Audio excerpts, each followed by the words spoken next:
আমার নাম লালিম হক।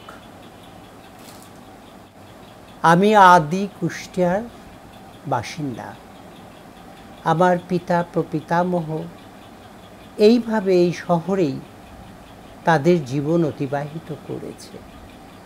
আমি সেই পরম্পরার অংশবিশেষ। 10 ভাই বোনের মধ্যে আমি 8 নাম্বার। আমার ভাইপো আমাকে অনুরোধ করেছে আমার সম্পর্কে আমাকেই বলতে।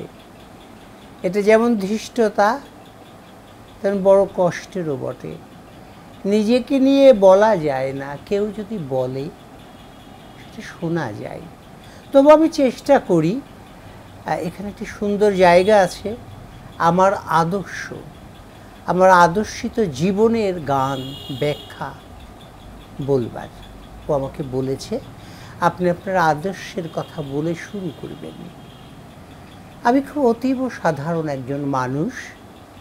আমার পরিবার এতটা সাধারণ নয় আমি যতটা সাধারণ। পরিবারের সকলে শিক্ষিত এবং আনুষ্ঠানিক লেখাপড়া জানা মানুষ এবং খ্যাতিমান সব। তার মধ্যে আমার মতো একটি ক্ষুদ্র মানুষের জন্ম, বাহুল্য কথা বলা যায়, নিছক ঈশ্বরের এক ধরনের হাসি হয়তোবা। আমি পড়ালেখা করেছি কুষ্টিয়াতে স্কুল, ইন্টারমিডিয়েট করেছি ঢাকায়, তারপর অনার্স মাস্টার্স করেছি ঢাকা বিশ্ববিদ্যালয়ে, রাজশাহী বিশ্ববিদ্যালয়ে LLB করেছি। মূলত পেশাজীবী হিসেবে ধরলে আমাকে বলা যায় আমি একজন আইনজীবী এখন পর্যন্ত। আমি যখন ঢাকাতে পড়াশোনা করতাম, যাদের সঙ্গে উঠা বসা করতাম, যারা আমার বন্ধু, যারা আমার সহযোগী, তারা সবাই ভীষণভাবে বিখ্যাত, খ্যাতিমান। কেউ বেঁচে আছে, কেউ মরে গেছে, কেউ জীবনের শেষ প্রান্তে এসে হতাশার জীবনযাপন করছে। আমার কিন্তু সে ধরনের কোনো হতাশা নেই। আমার পাওয়া না পাওয়ার হিসেব আমি করিনি। লেখাপড়া শেষ করেছি, দীর্ঘদিন ঢাকা বেতারে কাজ করেছি এবং নাটক আমার রক্তমর্যার একটি অংশ বিশেষ। ঢাকা, কুষ্টিয়া সব জায়গায় নাটক করেছি রীতিমতো। রেডিও, টেলিভিশন, মঞ্চ, বিশেষ করে ঢাকাতে এগুলো আমি একসময় ভীষণ করেছি। 72 সাল থেকে 82 সাল পর্যন্ত। আমি 82 সালে কুষ্টিয়া এসে অবস্থান নিয়েছি এবং একটি প্রতিষ্ঠান নির্মাণ করেছি। তার আগে আমাদের পারিবারিকভাবে একটি প্রতিষ্ঠান খুব বড় জায়গা দখল করেছিল। আপনারা নিশ্চিত জানবেন, বাংলাদেশে প্রথম খুন হয়েছিল একজন বিখ্যাত চলচ্চিত্র শিল্পী, তার নাম রাজু আহমেদ। তিনি ঢাকাতে 72 সালে 11ই ডিসেম্বর আততায়ী দ্বারা নিহত হয়েছিলেন। তাকে নিয়ে আমরা কুষ্টিয়াতে একটি স্মৃতি সংসদ বানিয়েছিলাম। দীর্ঘদিন রাজু আহমেদ স্মৃতি সংসদ এই কুষ্টিয়ার, বিশেষত বাংলাদেশের সাংস্কৃতিক চর্চার ক্ষেত্রে অগ্রণী ভূমিকা পালন করে এসেছে। পরবর্তীতে আমি যখন কুষ্টিয়া এসে স্থানীয়ভাবে বা স্থায়ীভাবে অবস্থান করার চিন্তা করলাম, তখন একটি প্রতিষ্ঠান গড়লাম। সেই প্রতিষ্ঠানের নাম বোধোদয়। এটা সরকারিভাবে অনুমোদিত এবং রেজিস্টার্ড একটি সংস্থা, যেখানে স্কুল ছিল, এতিমখানা ছিল, সঙ্গীত, শিল্প, সাংস্কৃতিক চর্চার একটি মহামিলন ক্ষেত্র ছিল। এখনও যেটা কুষ্টিয়াতে বর্তমান বলা যায়। করোনায় অধ্যুষিত হওয়ার পরে বাংলাদেশের অনেক শিল্প সাংস্কৃতিক মহৎ কাজ যেমন বন্ধ হয়ে গেছে, আমার বোধোদয়েও করোনার এই নিকৃষ্ট জ্বালায় আপাত বন্ধ আছে। আমি বিশ্বাস করি আবারও যদি কখনো সুযোগ সুবিধে আসে আমি বোধোদয় চালু করব। আমি একজন ধার্মিক, আদর্শিক, সত্যনিষ্ঠ মানুষ। আমি মূলত গানের মানুষ। আমাদের 4 পুরুষ ধরে উচ্চাঙ্গ সঙ্গীতের একটি চর্চার ঘরোয়া, যা বাংলাদেশে ৮-১০টি বাড়ির মতোই। গান আমাদের পেশা, নেশা এবং ইবাদত। আমি খুব ছোট থেকে গান করি, আমার ভাইরাও করেন, আত্মীয় স্বজন করেন। গান আমাদের পেশাও বটে। অনেক ক্ষেত্রে গান নিয়ে আমরা আন্তর্জাতিকভাবে খ্যাতি অর্জনের চেষ্টাও করে থাকি। আমার এক ভাইয়ের একটি চমৎকার স্কুল আছে বাংলা গানের, লন্ডনের। তার নাম মান্না হক, তিনি বিগত হয়েছেন, তিনি সেটা পরিচালনা করতেন।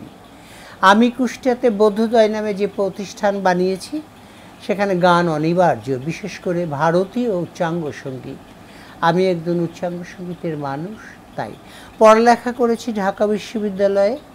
আমার বিষয় ছিল বাংলা, সম্মান এবং এমনিতেই বাংলা, দুটোতে বাংলা করেছি আমি। যাই হোক, পড়ালেখার সাথে সাথে কখনো আমার বন্ধ হয়নি শিল্প চর্চা। এখনও করি, এখনও রীতিমতো আমি গান গাই, শিল্প সংস্কৃতির সাথে জড়িয়ে থাকি এবং আমাদের একটা নিজস্ব নাটকের দলও আছে, তার নাম নূপুর কুষ্টিয়া। সেখানে নিয়মিত আমরা নাট্যচর্চা করি।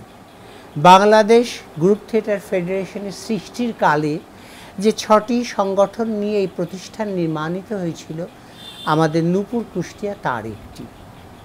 অতএব আমাদের ইতিহাস ঐতিহ্য অনেক পুরাতন। আমার বাবা একজন বিখ্যাত গাইয়ে ছিলেন এবং লইয়ার ছিলেন, নাম কে লুৎফেল হক। আমার বাবা নগেন দত্তের ছাত্র ছিল।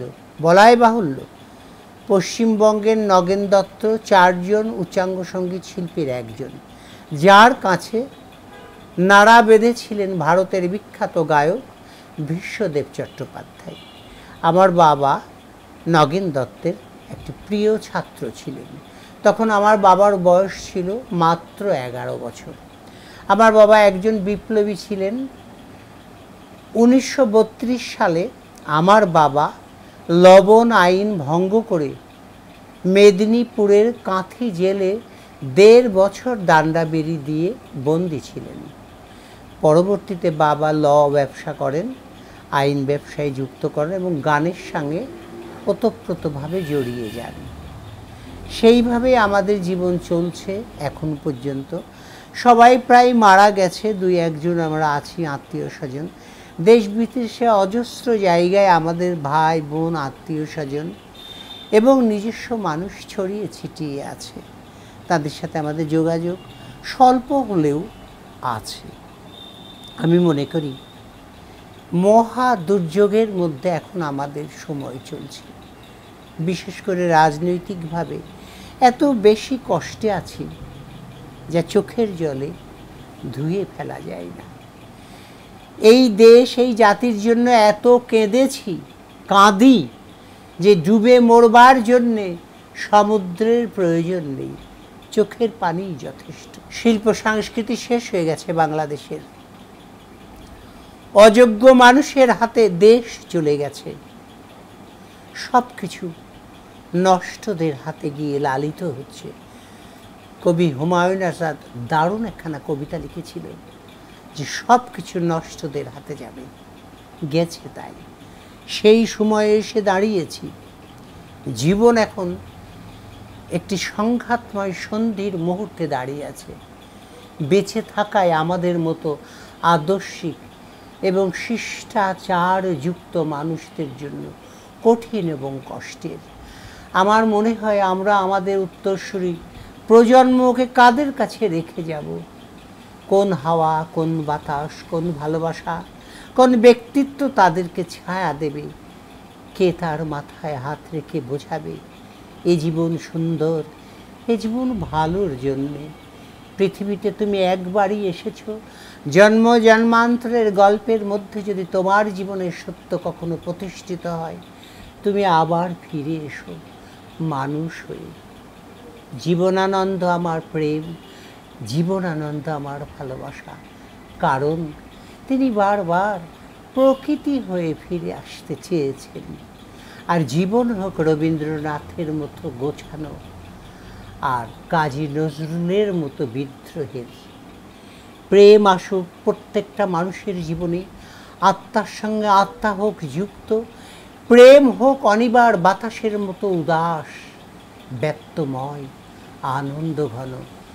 মম চিত্ত হোক ঈশ্বরের সাথে সংযুক্ত। প্রেম আর ঈশ্বর ভালোবাসা সব মিলিয়ে মানুষকে একাকার করে আর বার জন্ম দিক, আমি এই প্রার্থনাই করি। এইটুকু চেয়েই আমার জীবনের শেষ প্রান্ত পর্যন্ত তাঁর দিকে তাকিয়ে অপেক্ষামান। জয়তু হে জীবন, জয়তু হে ভালোবাসা।